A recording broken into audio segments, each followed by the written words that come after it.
Hello everyone, welcome back to my channel, and in this video I'm going to be showing you guys how you can run any app on the startup. So if you guys didn't know, when you start up your laptop, your PC, anything that has Windows 10, there is this section inside of the task manager called startup.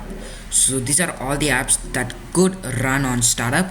Now I've disabled most of these except for the essentials ones that I need. So I've used all of them. So a lot of apps run on startup, excluding the essential Microsoft background apps. So some apps such as the antivirus, so they should be running 24/7 on your computer if your computer is on 24/7. So this video is going to be how to run any app on the startup menu. So not only is it going to be starting up any app on startup, and also it's also going to be showing the app on the startup menu.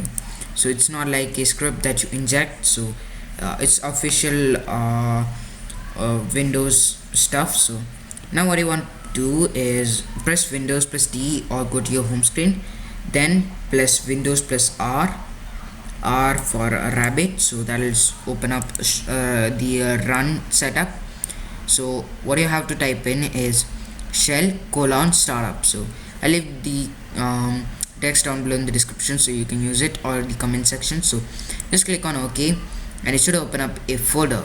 So in here you can see whatever apps that you have run on startup. So now what you want to do is choose the app that you want to run at startup.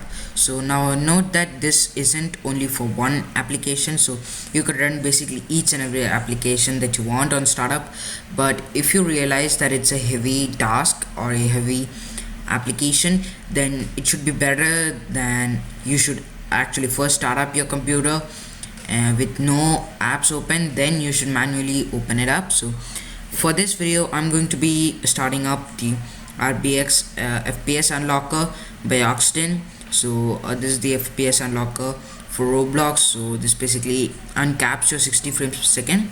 So now what you want to do is just type up your your app or something like that in the search menu. Then it should say it should show a arrow like this, or else it should show a menu like this. So you can click on open file location, or else you can click on the arrow button and it should show the open file location. Make sure it's the app that you're using.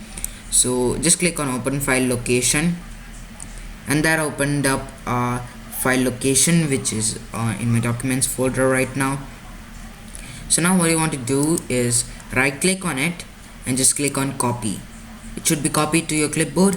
Now what you want to do is open up the startup folder. So this folder is the folder in which the FPS Unlocker exe is, and this is the file, this is the folder that the startup folder is. So it should say startup on the top corner instead of the desktop file explorer or whatever that.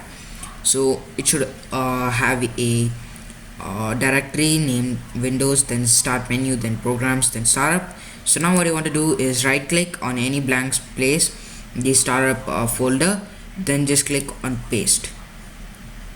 So that should be pasted. It should show application or shortcut. So what you want to do is just close out of this, this, and I don't need to close out of that. But anyway, if you press Ctrl plus Shift plus Escape, it should open up the task manager. Then click on startup. Now as you guys can see, we have the FPS Unlocker enabled on the startup folder. So yeah, that's it for today's video, guys. Thank you guys for watching. See you in the next video, and just don't forget that you can add as many apps as you want, but just make sure to add one app at a time so that you know which app is resource heavy. And while running resource heavy task, when your computer is first booting up, it can cause a lot of heat, a lot of fan issues, and also your performance degrading. So it's not recommended to run a lot of apps, but just small and really light tasks such as the RBX FPS Unlocker has no difference to your performance, or something even like Spotify or your recording software. So you can use any of these and you can just run the shell startup, and uh, you should have your app on the startup menu. So yeah, thank you guys for watching. See you in the next video.